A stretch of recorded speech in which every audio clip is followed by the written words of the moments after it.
प्यारे साथियों नमस्कार, कैसे हो आप सभी। मेरा नाम विनोद कुमार शाक्य, स्वागत है आपका अपने YouTube चैनल विनोद कुमार शाक्य के चैनल पर। आप सभी प्यारे दोस्तों, आज की इस क्लास के अंदर हम बात करने वाले हैं कि जो हम पढ़ रहे थे सहकारी समितियों के प्रकार के बारे में, तो जिसमें हमने पहला पॉइंट पढ़ लिया था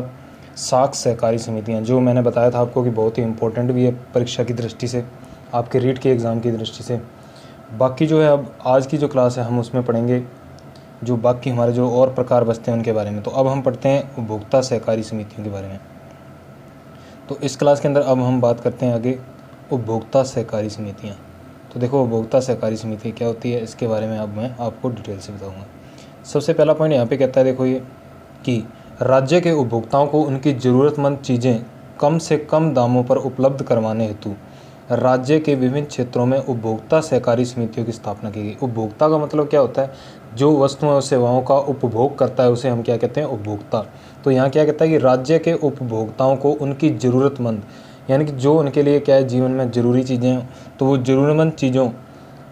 चीज़ों के लिए कहता है कि कम से कम दामों पर, यानी कि वो जो ज़रूरतमंद चीज़ें वो क्या हो, कम से कम दामों पर उपलब्ध करवाने हेतु राज्य के विभिन्न क्षेत्रों में उपभोक्ता सहकारी समितियों की क्या की गई, स्थापना की गई। इसके बाद नंबर 2 पॉइंट यहाँ पर आता है। देखो क्या कहता है ये कहता है कि राजस्थान राज्य में इन उपभोक्ता सहकारी समितियों का प्रबंध तथा नियंत्रण, यानी कि जो मैनेजमेंट एंड कंट्रोल जो होता है वो क्या कहता है, नियंत्रण करने हेतु 27 मार्च 1967 में, कितना, 27 मार्च 1967 में जयपुर जिले में राजस्थान राज्य उपभोक्ता सहकारी संघ लिमिटेड की स्थापना की गई। तो यहाँ मेरे प्यारे साथियों, यहाँ क्या कहता है ये कि राजस्थान राज्य में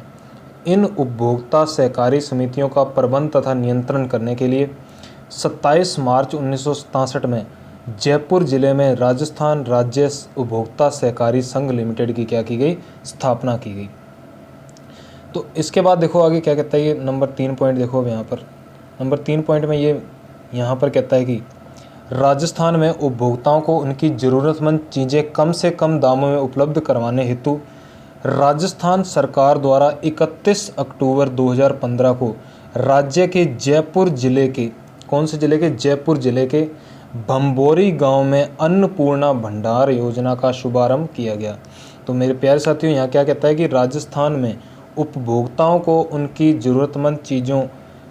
चीज़ें जो होती हैं उन कम से कम दामों में उपलब्ध करवाने हेतु राजस्थान सरकार द्वारा 31 अक्टूबर 2015 को राज्य के जयपुर जिले के, यानी कि जो राजस्थान के अंदर जयपुर जिला है जिसे राजस्थान की राजधानी भी कहते हैं, तो जयपुर जिले के भंबोरी गांव में अन्नपूर्णा भंडार योजना का शुभारंभ किया गया। तो चलिए इसके अंदर आप लोग आगे अब यहाँ पर नेक्स्ट अब यहाँ पर हम बात कर लेते हैं। तो यहाँ क्या कहता है नंबर 3 पर, देखो अब क्या आता है यहाँ पे, नंबर 3 पर आता है राजस्थान राज्य आवासन सहकारी समिति संघ लिमिटेड। तो इसमें देखो ये क्या कहता है, यहाँ कहता है कि इस सहकारी समिति का गठन 1970 में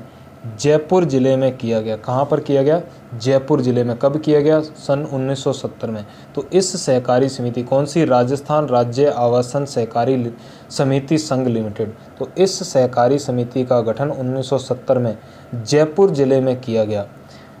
तो इसके बाद देखो यहाँ पर ये बात आती है, अब जो दूसरा पॉइंट क्या कहता है, तो दूसरे पॉइंट में देखो यहाँ पर ये बात करता है, क्या कहता है ये कि इस समिति का मुख्य उद्देश्य, तो कहता है कि इस समिति का मुख्य उद्देश्य अपने सभी सदस्यों को मकान का निर्माण करवाने हेतु, किसका, मकान का, हाउस का, मकान का निर्माण करवाने हेतु दीर्घकालीन ऋण उपलब्ध करवाना। तो दीर्घकालीन की जैसे मैंने अवधि बताई थी आपको, 5 साल या उससे अधिक 20 साल की अवधि तक, तो दीर्घकालीन ऋण उपलब्ध करवाना तथा कुछ आवासीय कॉलोनियों, आवासीय यानी कि जहाँ पर लोग क्या करते हैं, निवास करते हैं, आवासीय कॉलोनियों का निर्माण करके कम से कम दामों पर मकान ज़मीन क्या करवाना, उपलब्ध करवाना है। तो क्या कहता है यहाँ पे, वापस मैं यहाँ पर आपको बता देता हूँ कि इस समिति का मुख्य उद्देश्य, तो इस समिति का मुख्य उद्देश्य अपने सभी सदस्यों को मकान का निर्माण करवाने हेतु दीर्घकालीन ऋण उपलब्ध करवाना है तथा कुछ आवासीय कॉलोनियों का निर्माण करके कम से कम दामों पर मकान ज़मीन क्या करवाना, उपलब्ध करवाना। तो चलिए इसके अंदर अब हम लोग आगे पढ़ लेते हैं। तो मेरे प्यारे साथियों, यहाँ पर अब देखो बात आती है यहाँ पर नंबर 4 पॉइंट जो है, तो नंबर 4 पॉइंट देखो यहाँ पर क्या कहता है, तो इसके बारे में अब हम यहाँ पर जान लेते हैं। तो नंबर 4 देखो यहाँ पर ये कहता है कि राजस्थान राज्य मुद्रालय सहकारी समिति संघ लिमिटेड, यानी कि जो यहाँ पर सहकारी समितियों के प्रकार में जो चौथा पॉइंट यहाँ पर आता है वो है राजस्थान राज्य मुद्रालय सहकारी समिति संघ लिमिटेड। तो इसमें देखो क्या कहता है, तो पहला बिंदु इसका देखो ये कहता है कि इसे सहकारी समिति का गठन, यानी कि ये क्या कहता है, इस सहकारी समिति का गठन 1960 में राजस्थान के जयपुर जिले में किया, यानी इसका भी जो गठन है यानी कि स्थापना जो है वो कहाँ की गई, तो इसकी भी स्थापना की गई है कि 1960 में राजस्थान के जयपुर जिले में। तो इसके बाद देखो दूसरा पॉइंट यहाँ पर क्या आता है, तो दूसरा पॉइंट मेरे प्यारे साथियों यहाँ पर ये दूसरा पॉइंट देखो अब क्या कहता है, तो दूसरा पॉइंट यहाँ पर ये कहता है कि इस समिति का मुख्य उद्देश्य राज्य की सभी सहकारी संस्थाओं एवं राज्य सरकार के अंतर्गत आने वाली गैर सरकारी संस्थाओं, यानी एक तो सरकारी हो गया और एक होगी गैर सरकारी, तो गैर सरकारी संस्थाओं के सभी महत्वपूर्ण दस्तावेजों का मुद्रण करने का कार्य करना, प्रिंटिंग करने का, मुद्रण करने का कार्य किया जाता है। तो इसके अंदर क्या कहता है ये कि इस समिति का मुख्य उद्देश्य, कौन सी समिति, राजस्थान राज्य मुद्रालय सहकारी समिति संघ लिमिटेड। तो इसका मुख्य उद्देश्य क्या है, राज्य की सभी सहकारी संस्थाओं एवं राज्य सरकार के अंतर्गत आने वाली गैर सरकारी संस्थाओं के सभी महत्वपूर्ण दस्तावेजों का मुद्रण करके का कार्य किया, यानी मुद्रण का क्या किया जाता है, इसके अंतर्गत कार्य किया जाता है। अब यहाँ पर देखो जो पांचवा जो प्रकार है इसका, तो पांचवें प्रकार के अंदर अब हम यहाँ पर देखो अध्ययन करते हैं। तो पांचवा प्रकार यहाँ पर क्या कहता है, तो मेरे प्यारे साथियों यहाँ पर अब देखो बात करता है ये पांचवें प्रकार की। तो पांचवा प्रकार कहता है कि राजस्थान राज्य विपणन सहकारी समिति संघ लिमिटेड, विपणन यानी मार्केटिंग। तो यहाँ के सहकारी समिति का गठन 26 नवंबर 1957 को राजस्थान के जयपुर जिले में किया गया। तो ये था देखो सहकारी समितियों के यहाँ पर प्रकार के बारे में। अब बात यहाँ पर आती है देखो कि सहकारी समिति के जो मुख्य कार्य होते हैं तो वो क्या होते हैं। तो अब हम यहाँ पर जान लेते हैं कि सहकारी समितियों के मुख्य जो कार्य होते हैं वो क्या होते हैं, यानी कि सहकारी समितियों की जो स्थापना उनके लिए क्यों की गई, तो उसके मुख्य कार्य क्या क्या आते हैं। तो यहाँ पर अब हम यहाँ पर इसकी चर्चा कर लेते हैं। तो सबसे पहले देखो यहाँ पर क्या कहता है कि यहाँ पर पहला पॉइंट यहाँ कहता है कि किसानों से न्यूनतम समर्थन मूल्य पर खाद्यान्नों को खरीदना, यानी खाद्यान्न जो फसलें होती हैं खाद्यान्नों को खरीदना तथा राज्य में रहने वाले ज़रूरतमंद लोगों को कम से कम दामों पर राशन की दुकानों के माध्यम से खाद्यान्नों को पहुंचाना।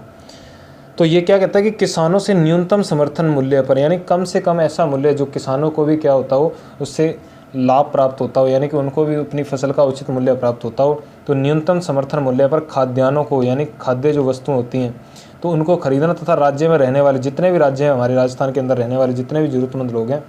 तो उनमें कहता है कि कम से कम दामों पर राशन की दुकानों के माध्यम से खाद्यान्नों को क्या किया जाए, पहुंचाया जाए।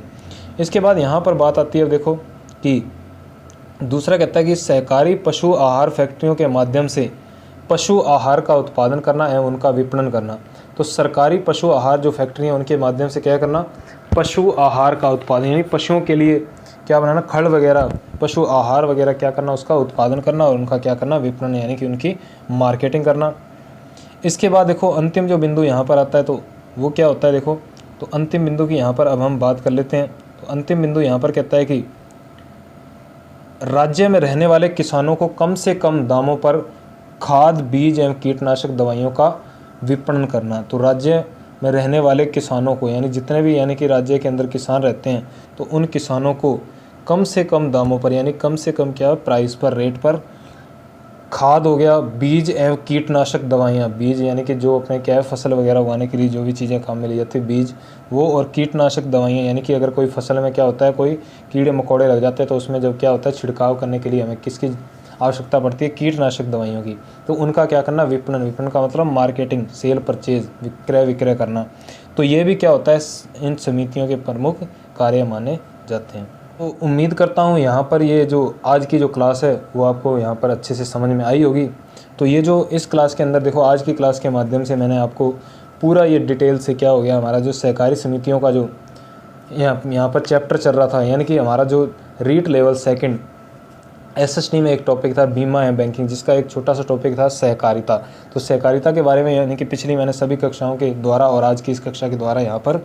पूरा कंप्लीट आपको यहाँ पर कोर्स करवा दिया। तो उम्मीद करता हूँ कि आपको ये जो वीडियो है पसंद आई होगी। अगर ये वीडियो आपको पसंद आई है तो इस वीडियो को लाइक करें और इस वीडियो को अपने सभी ग्रुप्स में जितने भी आपके दोस्त हैं रीट की तैयारी कर रहे हैं सभी के साथ क्या करें, ज़्यादा से ज़्यादा शेयर करें। और अगर आप इस चैनल के अंदर नए हैं तो इस चैनल को सब्सक्राइब करके साथ में बने हुए बेल आइकन को जरूर प्रेस कर दें, जिससे आपको आगे आने वाले वीडियोज़ के नोटिफिकेशन मिलते रहें और वो भी सबसे पहले। तो इस वीडियो के अंदर जुड़ा रहने के लिए आप सभी प्यारे दोस्तों का, आप सभी प्यारे विद्यार्थियों का, रीट के लाडलों का व्याख्याता वाणिज्य विनोद कुमार शाक्य द्वारा बहुत बहुत धन्यवाद।